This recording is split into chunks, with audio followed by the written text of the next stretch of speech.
মুসলিম ফ্যামিলির মেয়ে গর্ভবতী নারী হয়ে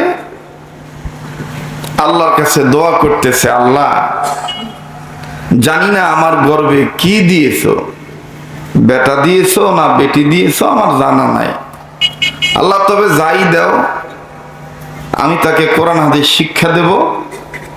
তবে তোমার কাছে আমি চাইতেছি আল্লাহ, এটা যদি আমার বেটা হয় তাহলে আমি বেটাকে মুসলিম মা হিসাবে মৌলবী বানাবো, আলেম বানাবো।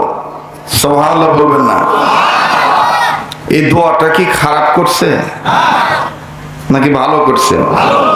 ভালো করছে। তো পাশে ওনার স্বামী ছিল, স্বামী শোয়ার থেকে লাফ দিয়ে উঠছে, উঠে বলতেছে, দোয়া ঘুরে কর, এই দোয়া তোকে কে করতে বলছে? দোয়া পাল্টায় কর। এখন মহিলা বলতেছে, দোয়া আবার পাল্টায় কিভাবে? তুই খাইস আমারটা আর তুই বেটাক মৌলবি বানাইতে চাইস, মানে মৌলবি বানাইলে ভাত পাবে, এই জন্য বলছি দোয়া ঘুরে কর। মহিলা বলতেছে, দোয়া যা করার করছি, আমি আর পাল্টাইতে পারবো না। আমি এতটুকু বিশ্বাস করি, ভাত পাক আর না পাক, একজন ছেলে যদি ইসলাম শিক্ষা শিক্ষিত হয়, কোরআন হাদিসের জ্ঞান অর্জন করে, তা আমার দৃঢ় বিশ্বাস আমি মারা গেলে অন্তত আমার বেটা আমার জানাজার নামাজ পড়াইতে পারবে। কথা বলেন ঠিক কিনা?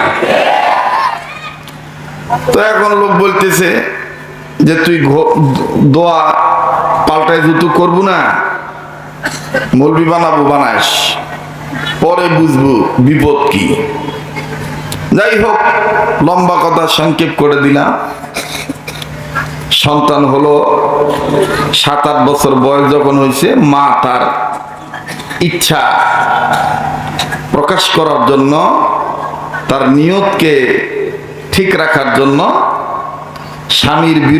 স্বামীর বিরোধী হওয়ার পরেও মাদ্রাসায় ভর্তি করে দিছে। তো মাদ্রাসায় বেটা গেছে, 11 বছর 12 বছর লেখাপড়া করছে, আলেম হয়েছে, পূর্ণাঙ্গ মৌলবী হয়েছে। বুঝতেছেন তো আপনারা? একটু হা না বললেন। আমি তো বোবা মানুষের সামনে ওয়াজ করতেছি না, নাকি? সবাই জাগ্রত আছেন তো? জি জি, ঘাবড়েন না, ওয়াজ আছে, আমি আছি, টেনশন করেন না, একটু আস্তে আস্তে আগাই। আমি তো আর প্যাকেজ ওয়াজ করি না, কথা বলবেন নাই? এত কষ্ট করে আপনারা এসেছেন, অবশ্যই কিছু সময় বয়ান হবে ইনশাআল্লাহ।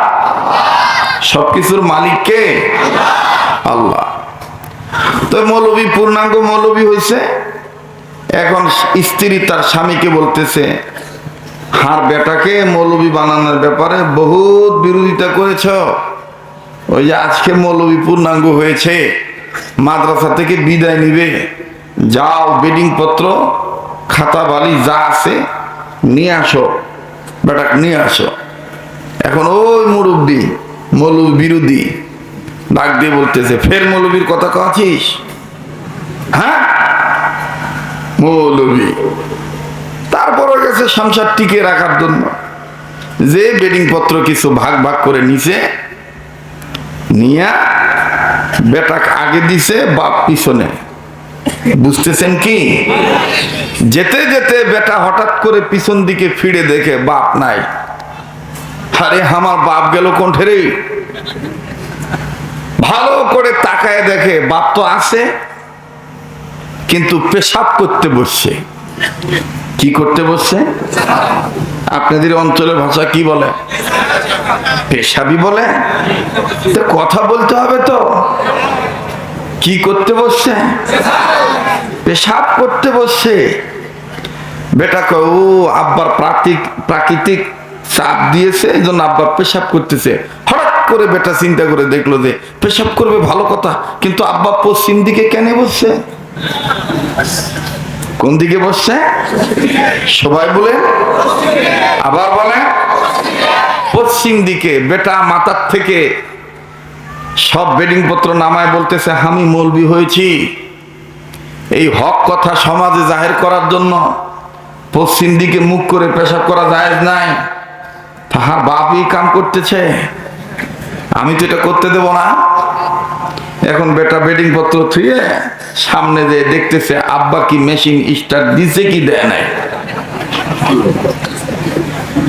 মেশিন স্টার্ট দিছে কি দেয় নাই, যে দেখে যে না কেবল মেশিন ধরছে, এখনো স্টার্ট দেয় নাই। বেটা যে আব্বার পিঠে হাত দিয়ে বলতেছে আব্বা এইদিকে জায়েজ নাই, ঘুরে বসেন। বাপের তো আগেরই রাগ, মৌলবী বিরোধী। দেখেন না আমাদের সমাজে যত ওয়াজ করবেন কোনো বাধা নাই, কিন্তু যখনই বলবেন সমাজে ইসলামী রাষ্ট্র চাই, আমার দেশকে কোরআনী সমাজ দিয়ে পরিবর্তন করতে চাই, তখনই দেখবেন এক ধরনের নামধারী মুসলমান, মূলত তারা মুনাফিক, তাদের গাত্রদাহ শুরু হয়ে যায়, বিভিন্ন ধরনের মন্তব্য করে ইসলাম আমাদের গন্তব্য থেকে রাখতে চায়। মোহতারাম হাজেরিন, একটু খেয়াল করবেন। তো বাপে বলছে এদিকে জায়েজ নাই, বাপ বেটা মেশিন ধরেই রাগ হয়ে ঘুরছে, ঘুরছে তো ঘুরছে, এমন দিকে ঘুরছে পূর্ব দিকে। এখন আপনারা বলেন তো পূর্ব দিকে জায়েজ আছে? কথা আর কয় না, পূর্ব দিকে জায়েজ আছে? জায়েজ নাই। বেটা আবার বলতেছে আব্বা আগে স্টার্ট দেন না, এই দিকেও ফের জায়েজ নাই। বুড়া মানুষ, তার টাঙ্কি তার কয় লিটার থাকে, আর বুড়া মানুষের পেশাব ধরলে কিন্তু সহ্য কম হয়, কথা কয় না। তো এবার এই মেশিন, কলকবজা, বল বিয়ারিং, নাট বল্টু যা আছে ধরে ফের উত্তর দিকে মুখ করছে। তো উত্তরে তো আর কোনো সমস্যা নাই, কিন্তু আল্লাহর কি মেহেরবানি, বাতাস শুরু হয়ে গেছে। বেটা চিন্তা করে দেখলো, হ্যাঁ বাপের যদি এখন বাধা না দেয়, ফের বাতাস যেভাবে আইতেছে, বাতাস তো আমার আব্বার কাপড়া নষ্ট করে দিবি। তখন বেটা আবার কাছে যে বলতেছে আব্বা এইদিকেও জায়েজ নাই। বাপ বেচারা রাগ হয়ে বলতেছে আমি পেশাবই করব না, পেশাব না করে চলে গেছে। রাগ করতেছেন নাকি? পেশাব না করে চলে গেছে। বেটার চোখের আড়াল যে অন্যত্রে পেশাব করছে, পেশাব করছে, খুব খেয়াল করেন। তো রাগ হয়ে চলে গেছে বাড়িতে। তো বাড়িওয়ালি মহিলা, এ আলেমের মা, মৌলবীর মা বলতেছে আপনি যে একা আসলেন, আমার বেটা কোনঠে? এখন ওই মৌলবীর বাপ রাগ হয়ে বলতেছে বেটা বেটা করিস, বেটা আসতেছে তো মোতাবে, ভবিষ্যতে মুতবি না, তোকে মোতাবে। এখন মহিলা বলতেছে আশ্চর্য কারবার, আমি বেটার কথা বলি আপনি মুতের কথা বলেন মানে? হ্যাঁ আগেই তো বলেছিলাম মৌলবী বানাইস না। জানিস আমাকে কি করেছে? আমার এক পেশাব চারদিকে ঘুরে ঘুরে ফিরতে বলেছে, এজন্য আমি রাগ হয়ে পেশাবি করি না, অন্য জায়গায় যে করেছি। তুই তো মেয়ে মানুষ, তুই তো মুতিবি। আসতেছে তোর পেশাব তোকে 40 দিকে ঘুরে ঘুরে মুতাবে, মৌলবী বানাইছিস। আমার ভাইরা আসলে কি বলেন, এই লোক কি বুঝেছে যে কেন পশ্চিম দিকে নিষেধ করেছে? বোঝে নাই। এখন যাই হোক, কিছুক্ষণ পরে ছেলে আসছে, মা ডাক দিয়ে বলতেছে বাবা কি হয়েছে তোর বাপের, এত খেপেছে কেন? মা বলবেন না, আমি হক কথা বলেছি, পশ্চিম দিকে মুখ করে পেশাব করা জায়েজ নাই। আবার ফির পূর্ব দিকে মুখ করেছে, সেখানেও জায়েজ নাই। ফের উত্তর দক্ষিণে মুখ করে বসেছে, বাতাস শুরু হয়েছে, তো সেদিকেও যায় নাই। আব্বা ফির রাগ হয়ে উঠে চলে গেছে, উনি পেশাবই করবে না। বলো মা এখন আমি কি করি? মা তখন ডাক দিয়ে বলতেছে, বেটা এজন্যই তো তোকে আলেম বানিয়েছি, হক কথা বলবি তো বলবি, বাপকেও ছাড় দিবি না, এজন্যই তোকে মৌলবি বানিয়েছি। সুবহানাল্লাহ। আমার ভাইরা, মুসলমান তো তাকেই বলে, ঠিক কিনা বলে? ন্যায়কে ন্যায় বলবে, অন্যায়কে অন্যায় বলবে, হককে হক বলবে, না হককে না হক বলবে, সাদাকে সাদা বলবে, কালোকে কালো বলবে।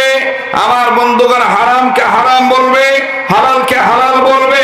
আর এই হালালকে হালাল বলতে যে, হারামকে হারাম বলতে যে যদি হামলা হয়, মামলা হয়, ঝামেলা হয়, এমনকি যদি ফাঁসির দড়িও বলা আছে, হাসি মুখে মুমিন মুসলমানেরা, উম্মতের উলামায়ে কেরামগণ, ইসলামী আন্দোলন কর্মীগণ হাসি মুখে কোনো ভয় নাই, আল্লাহ যদি থাকে সহায়। ঠিক না? আপনি তো আমার সাথে মাঝে মাঝে গাইতে হবে, পারবেন না?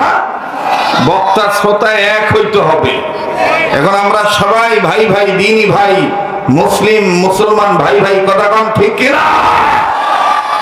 ভয় নাই রে কোনো ভয় নাই, আল্লাহ যদি থাকে সহায়। ঠিক না? ভয় নাই রে কোনো ভয় নাই, আল্লাহ যদি থাকে সহায়। দুর্গম গিরিপথ পাড়ি দিয়ে যায়, দুর্গম গিরিপথ পাড়ি দিয়ে যায়, ভয় নাই রে কোনো ভয় নাই, আল্লাহ যদি থাকে সহায়। লিল্লাহ তাকবীর। যুগে যুগে ইতিহাসে লেখা দেখা যায়, আল্লাহর পথে যারা কাজ করে যায়। যুগে যুগে ইতিহাসে লেখা দেখা যায়, আল্লাহর পথে যারা কাজ করে যায়, বিনা পরীক্ষাতে পাস নাই হয়। ঠিক না? বিনা পরীক্ষাতে পাস নাই হয়, ভয় নাই রে কোনো ভয় নাই। নিজে বলবেন, ডান ডান লক্ষ্য করবেন, কে বলে না, যে বলবে না মনে করবেন ও আল্লাহকে প্রকৃত ভয় পায় না, দুনিয়ার কোন আইনকে ভয় পায়, যেন হক কথা বলতে চায় না। ভয় নাই রে কোনো ভয় নাই, সবাই ভয় নাই রে, আল্লাহ যদি থাকে সহায়। বলো আল্লাহ যদি। সামনের ভাইরা চুপ থাকেন, পিছনের ভাইরা আওয়াজ দিয়া আল্লাহ যদি। এবার পিছনের ভাইরা চুপ থাকবেন, সামনের ভাইরা আল্লাহ যদি। মাশাআল্লাহ। এবার সামনের ভাইরা পিছনের ভাইরা মিলে দিলে আল্লাহ যদি। সামনের ভাইরা পিছনের ভাইরা চেয়ারে যারা বসেছেন, চেয়ারে বসলে অনেক সময় চিন্তা থাকে, আমরা চেয়ারে বসিবে, আমরা এখানে এত কথা কব, কথা কয় না। চেয়ারওয়ালারা চেয়ারে বসে ঠিক থাকলেই তো নিচে যারা থাকবে, ডাইনে বামে থাকবে, তারাও ঠিক হয়ে যাবে। কথা বলেন ঠিক কিনা? এজন্য সবাই বলবেন, ডাইন বাম লক্ষ্য করবেন, কে কয় না। যে বলবে না মনে করবেন সম্ভবত ভিতরে ঝামেলা আছে। ভয় নাই রে, জোরে মাশাআল্লাহ, ভয় নাই রে কোনো ভয় নাই, আল্লাহ যদি থাকে সহায়।